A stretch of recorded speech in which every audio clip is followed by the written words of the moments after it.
Hello and welcome to the Of Interest podcast. I'm Gareth Vaughan from interest.co.nz. As part of international efforts to combat long-term shifts in temperatures and weather patterns, or climate change, caused by human activities, New Zealand has committed to reaching net zero emissions of long-lived greenhouse gases by 2050 and reducing biogenic methane emissions from 2017 levels by between 24% and 47% by 2050.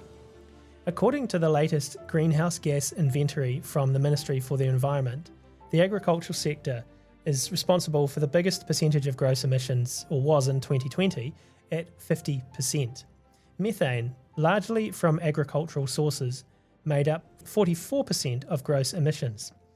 The digestive process of ruminant farm animals, such as cows and sheep, and manure management are the two key sources of this. Our guest for this episode is someone who's working on research and technology that it is hoped will help New Zealand's agricultural sector reduce methane emissions. The guest is Mark Aspin, Consortium Manager at the Pastoral Greenhouse Gas Research Consortium. Hi Mark, and welcome to the Of Interest podcast, and thanks for joining us. Well, thank you for the opportunity. Nice to have a chat about this good work. Look, to begin with, can you tell us a little bit about what the Pastoral Greenhouse Gas Consortium is, including who owns and funds it, and what you do there, and indeed how long you've been doing it for? Okay, the Pastoral Greenhouse Gas Research Consortium, or the colloquial kind of anagram is PGGRC, has been in existence since 2003. It is a pastoral industry or livestock industry backed organisation. The farming groups that come through there, so the sheep and beef area, the deer industry and the dairy industry are all participants in the consortium. And back in 2003, the government was setting up a number of consortium through their science vote to tackle these tough kind of problems that people were looking at across the primary sector.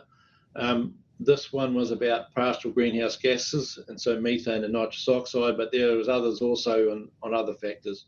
And basically, the deal was that if we put $1 on the table, it gets doubled by the government, and we've got existed. So it's been a partnership in that sense since 2003 between the industries and the government and the science, because we're talking about biological challenges here, and so it's science. So there's always been a three-way partnership that we've been involved in. And since 2003 through to about 2019 or 20, we've probably invested about $90 million or directed about $90 million to find ways to reduce methane and nitrous oxide. So the names that people will be familiar with in terms of the partners of the consortium: Fonterra, Dairy NZ, Beef and Lamb New Zealand, Deer Industry New Zealand, the Fertiliser Association, PGG's Wrightsons, and Land Corp. And Ag Research is a partner as well, which is the Crown Research Institute, most active in this space. Okay, so, and you've been running for around 20 years now. So interested, what have your key learnings been along the way? And I guess what would you say would be the achievements to date as well? So I suppose the first thing is we've learned a lot, but like when we started in 2003 and I became the manager in 2004, so there was kind of right from the word go, we were, Kyoto was right on the table in those points. And in those days, we were worrying about getting into Kyoto, and we had all the issues around the sector being asked to pay without any solutions for its emissions. And really, this has been an investment to try and create that. We had 6 or 7 different approaches that were supposedly going to reduce emissions, and we probably, I don't know whether it's naively, but we kind of went into it thinking, well, we just need to tune those up, and these ideas, these science ideas will stack up, and we'll have some solutions, and we'll deal with it. Pretty pragmatic approach, but we very quickly realised that actually methane and nitrous oxide are very complex biological challenges, and there was a lot more science to be needed. And so that's where the investment, instead of being proven solutions, we started to deal into the science behind it and investment in that thing. So we really learned a whole lot about the fundamentals of ruminant and how they produce both methane and nitrous oxide. We are the organisation that funded the sequencing of the first rumen methanogen in 2007, which genetic sequencing we're all totally familiar with now in our world of COVID, and they sequence strains left, right, and centre within days, it seems. Well, we took it 6 years, I think it was, by the time we finished doing the first methanogen. And the organism that makes methane in a ruminant, a methanogen, is a very hard to culture and hard to study organism, and so that's been always one of the tough challenges we've had. So we know a lot more about the fundamentals. The wins we've had, we now know that we can select genetically for animals that produce lower methane, and so that's one of our programs of work. We know we can find forages that we can feed animals, and if you feed them as a full diet, that can reduce emissions. Our challenge here in New Zealand, there's plenty of them, but like one of our major ones is that we're a grazing nation when it comes to livestock production. Our animals all eat grass, and there's very few that don't eat 100%, and there's 90% across the board. Some of the more intensive industries or some parts of a livestock's life, there might be supplements going in, but generally it's all grass, and that makes it really challenging for us to be able to feed them, because when we're talking about methane, it's actually happening every day. They ferment and eat, so it's got to be, if you're going to do something, you've got to be doing it there and then when they are producing methane, so that makes it challenging. So we know about the rumen bugs that are in there now a lot more than we did. We know there's forages, we know about genetics, we've found compounds that can be delivered into the rumen as a feed additive and reduce emissions, and we've embarked on finding a vaccine approach where the animal creates an antibody that will actually impact and reduce, and that's still a possibility, but it's a very tough kind of place to work through. Alongside that, I suppose what other things we've informed lots of people about what methane and nitrous oxide is, and our farmers, it's kind of, what's the word? It's an ill wind that blows nobody any good.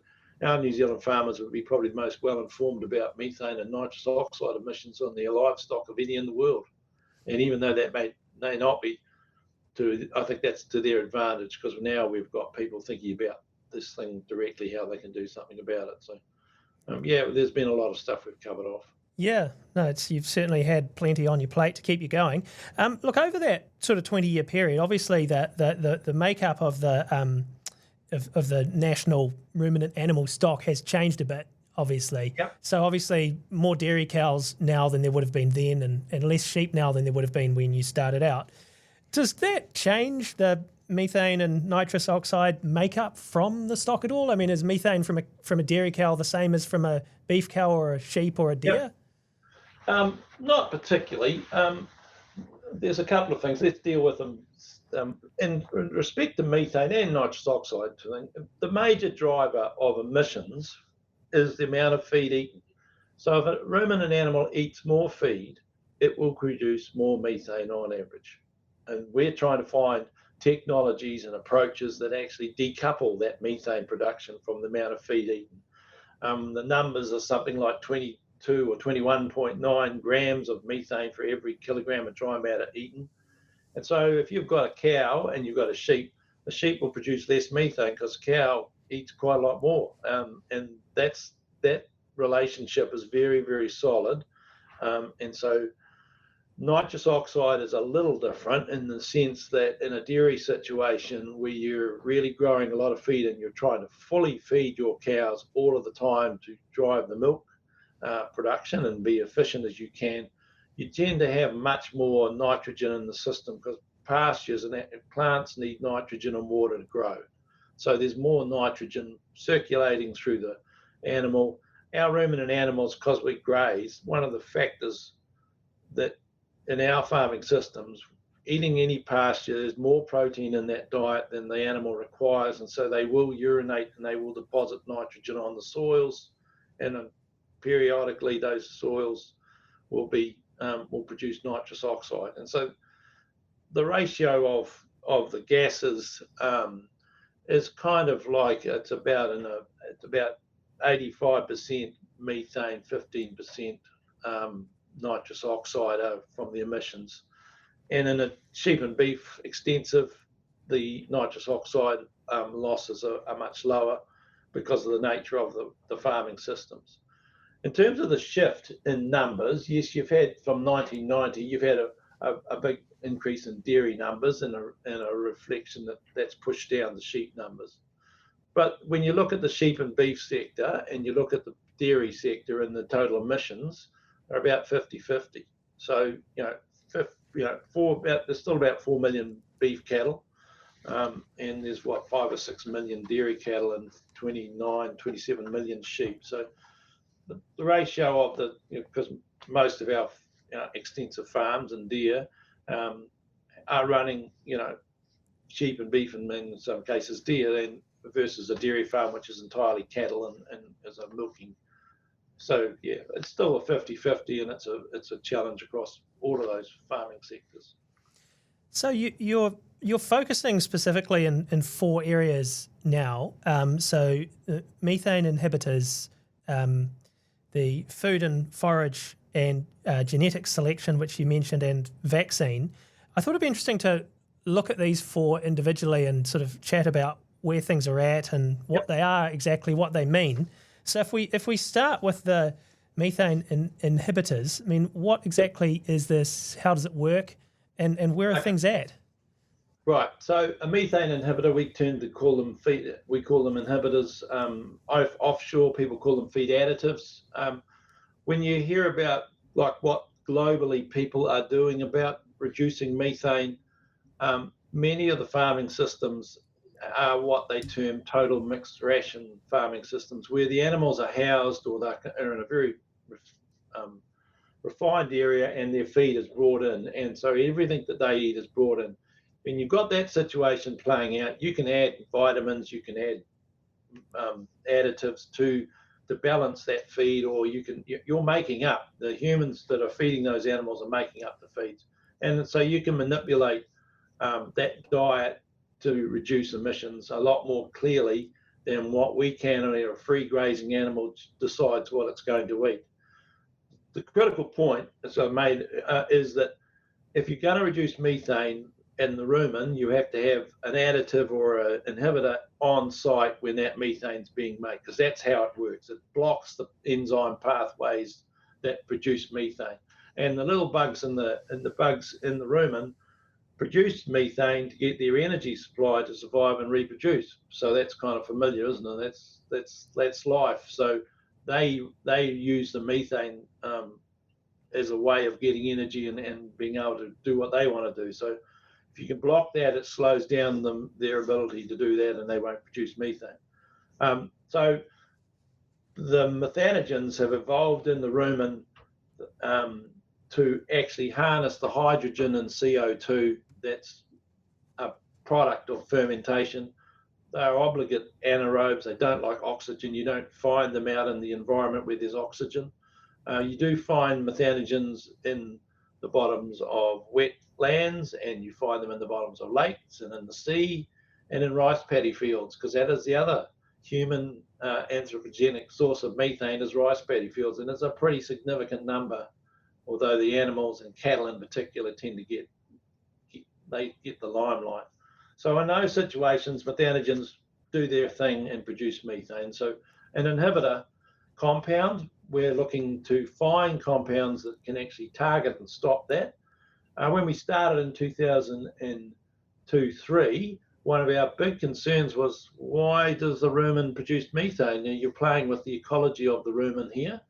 If you stop that happening in the management of the hydrogen that's being produced from the fermentation, are you going to actually shut down the ability for the animal to get its food? Because that's what a ruminant does with its forestomach. It produces its energy and from fermenting hard to digest plant food. Basically, that's what a ruminant's evolved to do.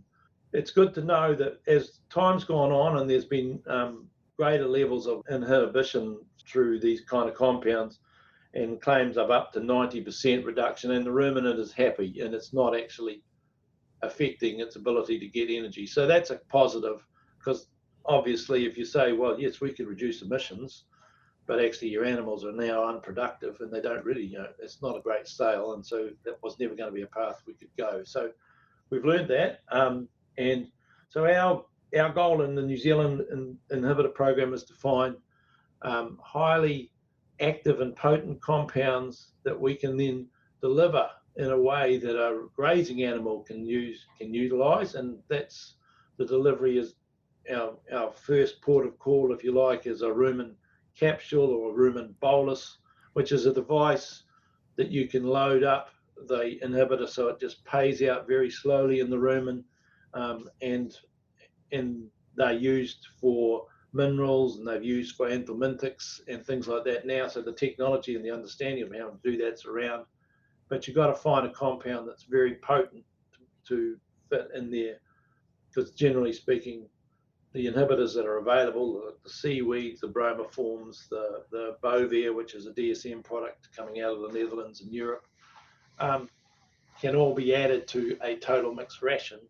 But in a grazing animal, they would only ever be available as a supplement once or twice a day if you wanted to go and feed them in the paddock. And again, it's how long they last in the rumen. So that's, yeah.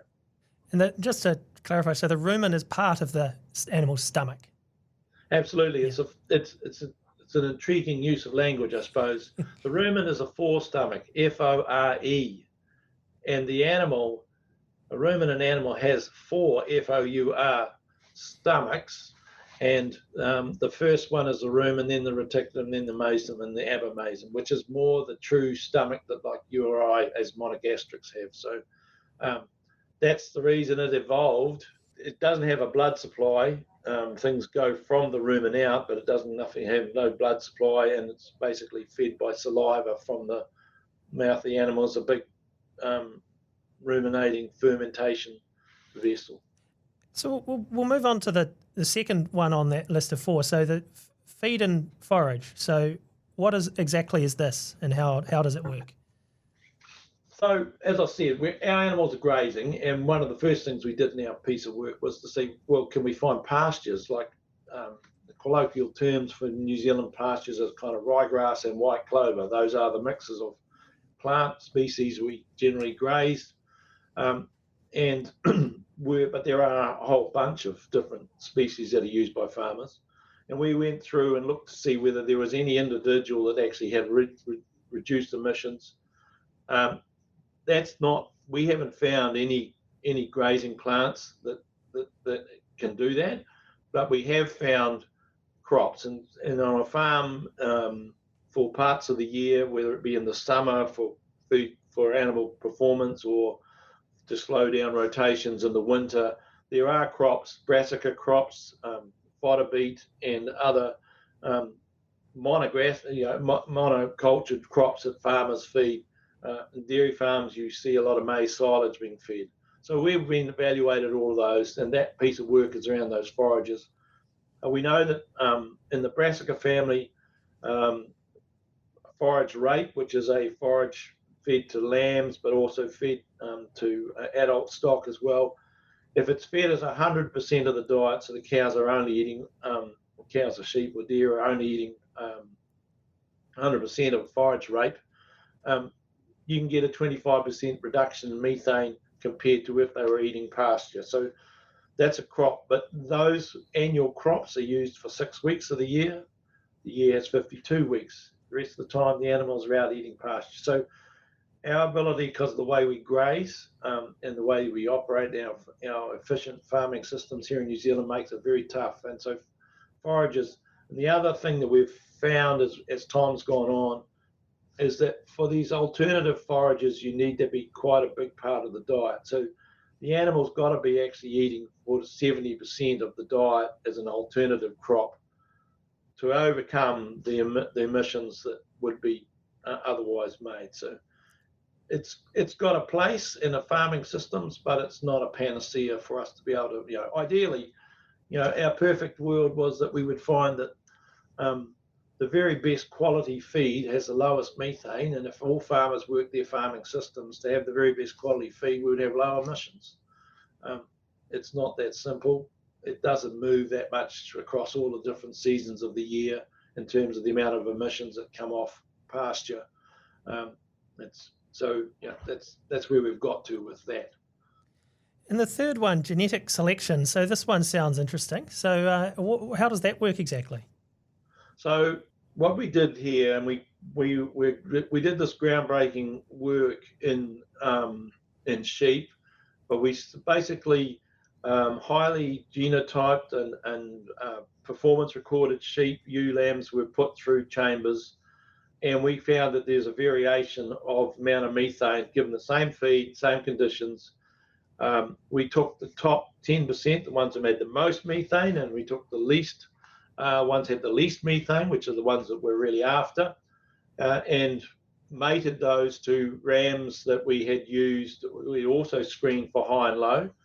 And through that screening, we got an understanding of the genetics, and now we can select. Now we are very confident that we can select, and that methane emissions are actually a heritable trait, as in the language.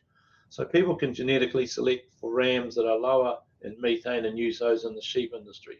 And we don't have any evidence that that's not the case in other ruminants as well.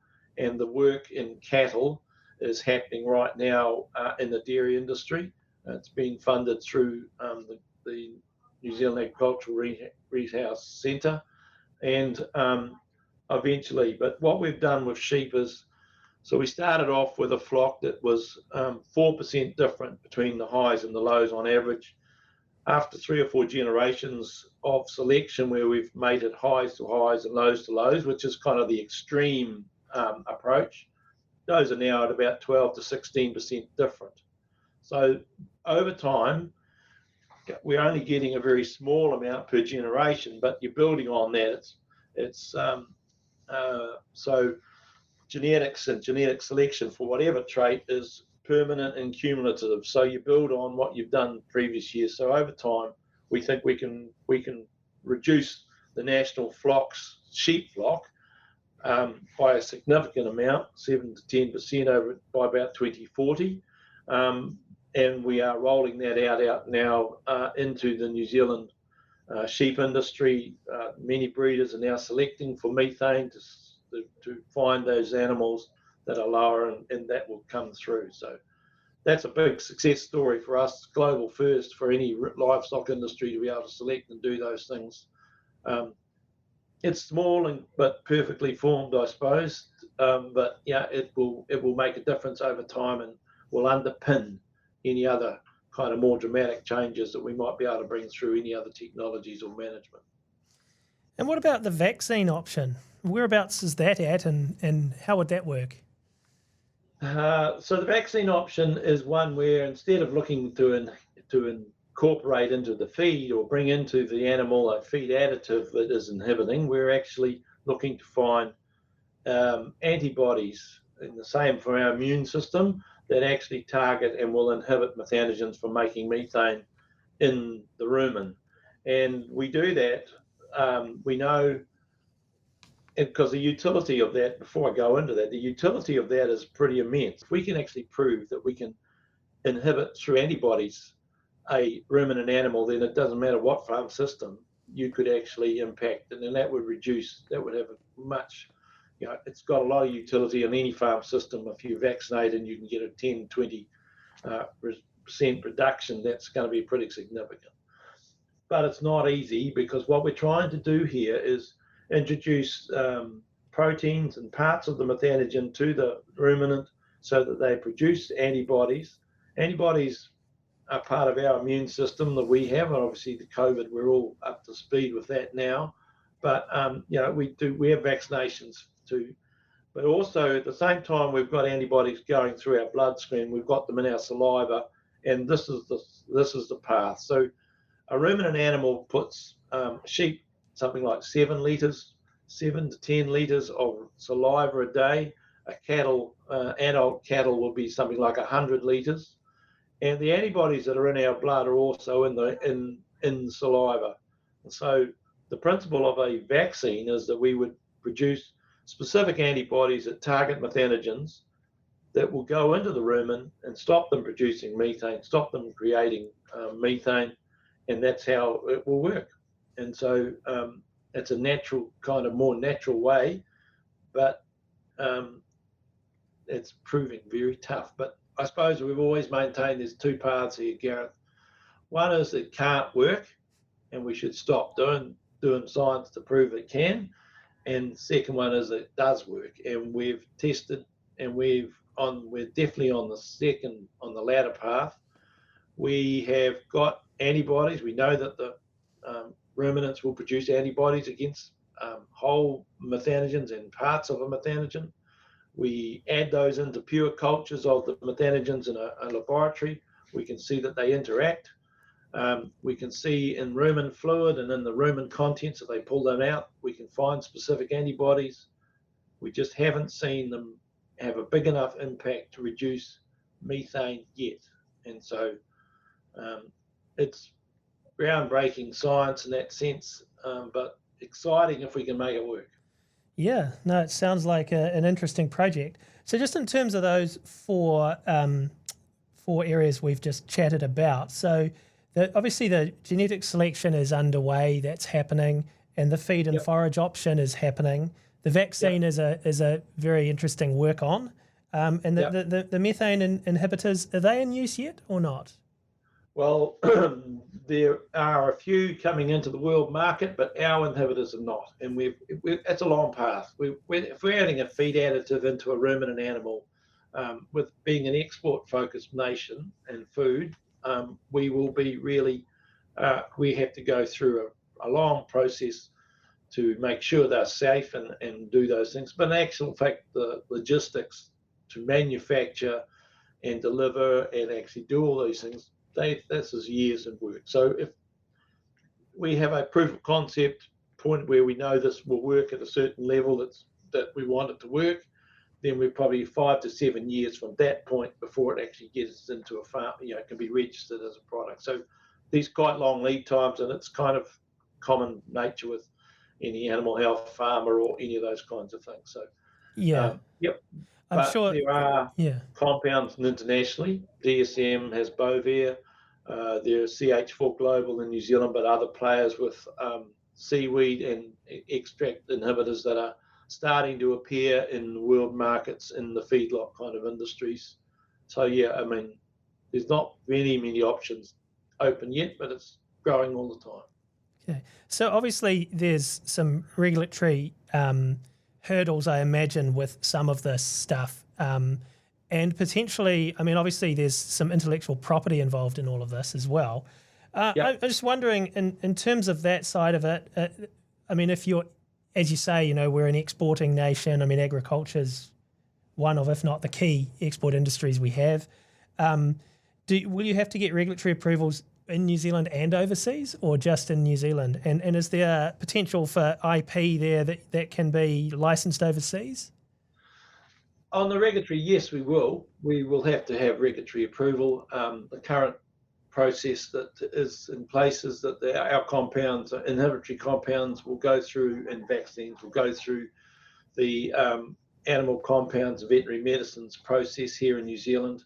There's kind of two parts. The regulatory path is about making sure things are safe, regulatory, animal welfare as well, truly looked after as well, and all of the things that are important to us as farmers and as consumers and all of the people who buy ruminant-based products.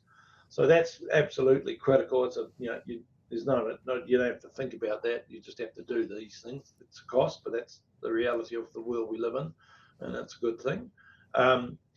And the other part of it in the greenhouse gas is making it count in the national inventory. So if we do this technology, we bring this technology in and we make our emissions lower, we want to make sure it counts in our national accounts. We want to make sure it counts in our farmers' accounts. So we've always maintained in the industry that if you want us to reduce our emissions, and farmers are absolutely embracing that challenge, you need to do it at the farm source where these emissions are all off farm. And so having the ability for farmers to be able to count and make sure that works is a real critical part of why people will do things, so they need to work that up. So all of those things must be sorted out and understood before we be able to go to market.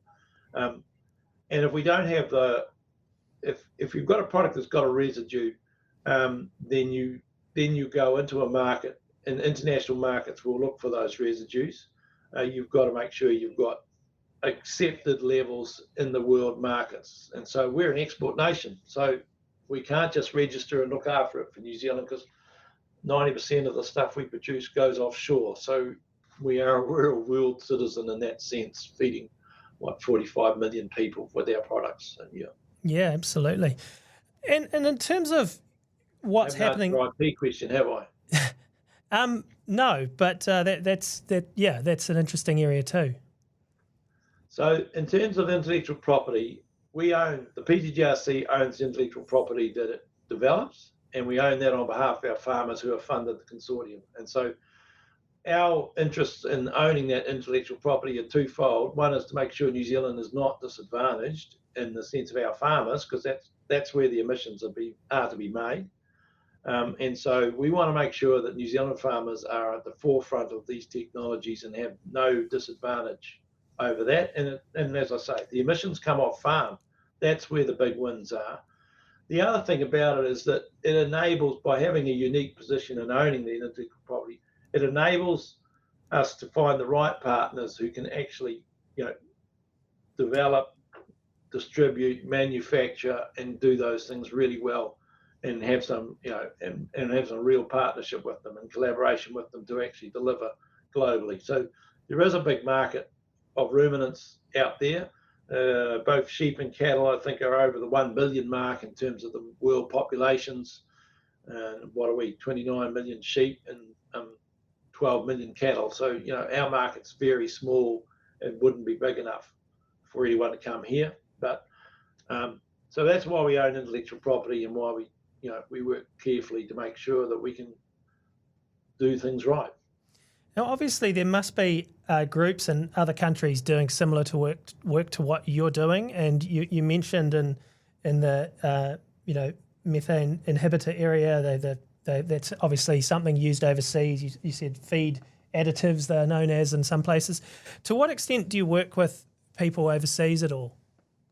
Most of our programs have got collaborations with international groups. We've got an international partner involved with the consortium for the inhibitor program. So we have an animal health company that's involved with that.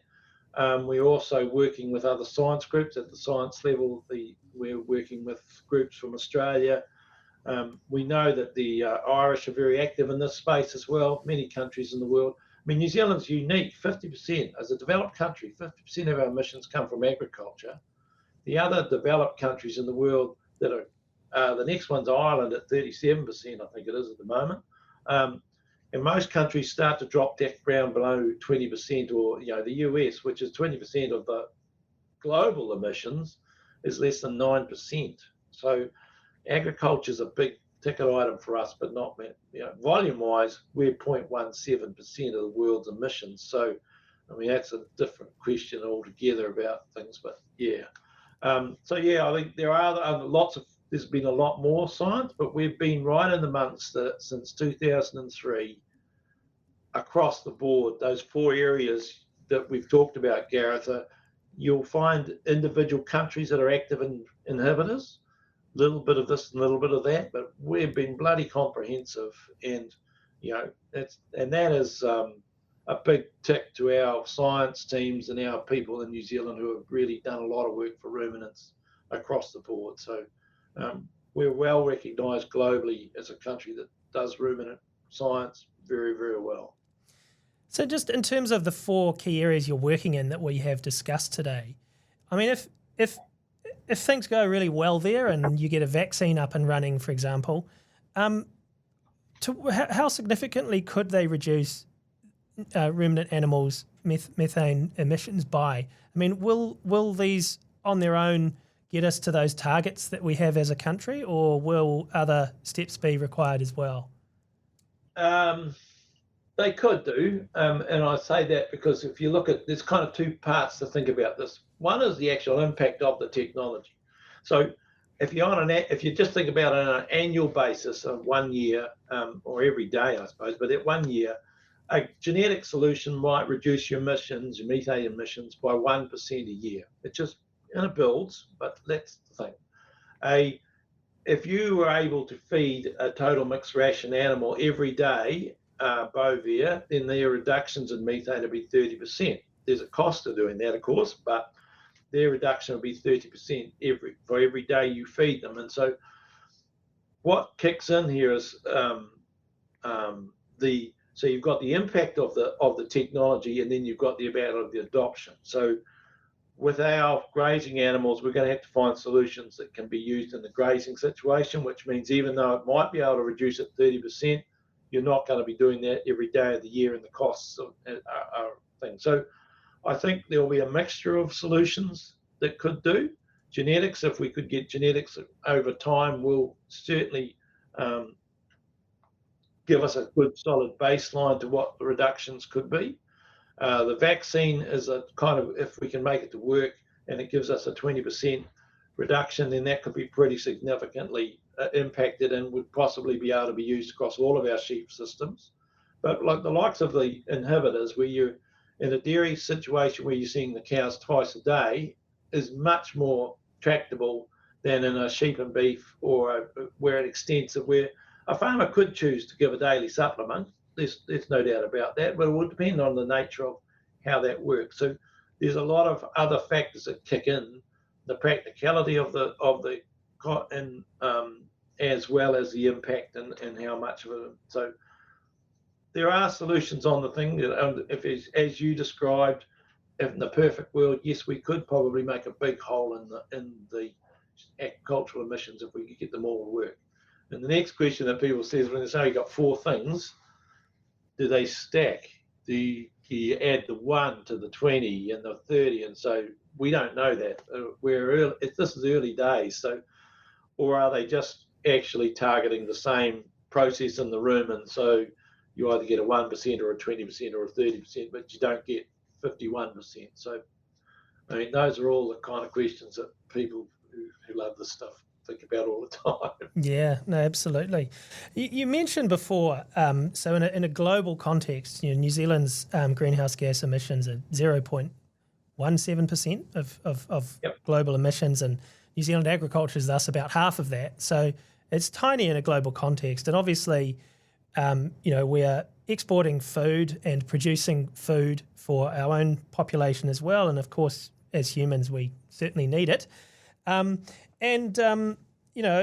It's a key export industry. I mean, merchandise exports for the February year about 72.7 billion, and we did a quick back of the envelope calculation in the office yesterday and worked out that products from ruminant animals are about 35 billion of that, so around about half of that. So it's really significant. And then, we've got, New Zealand's got its international commitments around climate change with the Paris Agreement, etc. Yep. And obviously there's the moral question about future generations and what we should do for them. So I guess there's a heck of a lot to weigh up in all of this. And people will say, well, but if India and China and the US don't do much, then what's the point of us doing it? I was just curious as to where you factor all of this in. And I just chuck in here a comment from Simon Upton, who's the Parliamentary Commissioner for the Environment. Yep. And he said in a recent speech, we have an interest in continuing to sell products to high-income markets where consumers are taking an increasing interest in the emissions footprint of their food and drink. So being able to show that New Zealand products are associated with the lowest possible emissions will be essential if we are to continue to be a preferred supplier. So is that an argument or a comment that you guys sort of pin on your wall, or do you agree with all of that? I think I do agree with all of that. I suppose there's a few things that sort of, let's just pick that out. I mean, I totally support where Simon Upton was coming from. Look, and our farmers, believe it or not, actually do wish to reduce their emissions. They recognise that their ruminant animals produce methane and nitrous oxide. That's a done. Yes, there are people who will kind of say that's not the reason for global warming, or global warming doesn't exist. We don't want to go into that. I think the evidence is pretty solid. Our species, human beings at 8 billion, are having a bit of an impact, and we need to do something about it.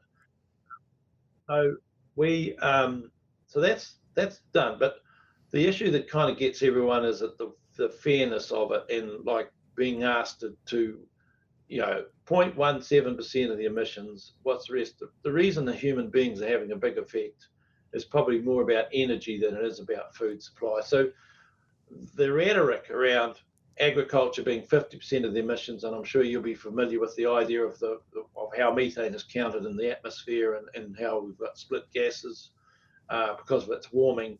All of that still we're learning as we go, but I think fundamentally here people tend to go back into their shells pretty fast if they think that we're the reason for warming. We've just had massive floods here. The science is coming out saying climate change has changed the atmosphere's temperature, and we've got more moisture in there.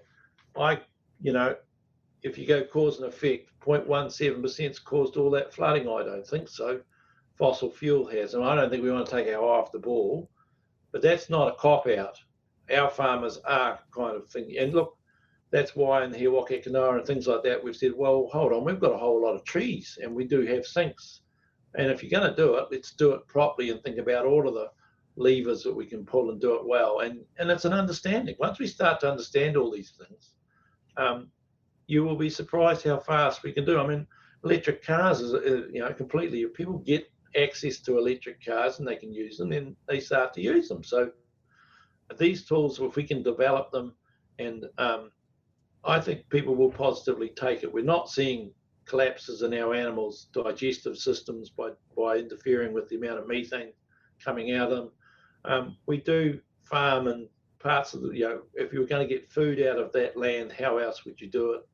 I mean, there's a lot of big socio kind of comment in behind it. But I think, we are in a great position here we've got great science know-how, we've got great innovative farmers and industries in this country, and we can actually make this work. And as the tools we've got now to understand what's going on in the rumen is kind of phenomenal. When we think, as I said to you earlier in the interview, we started in 2004 to find out the genomic pathway for methane, and we finally closed the genome in 2007 or 2008 for a methanogen.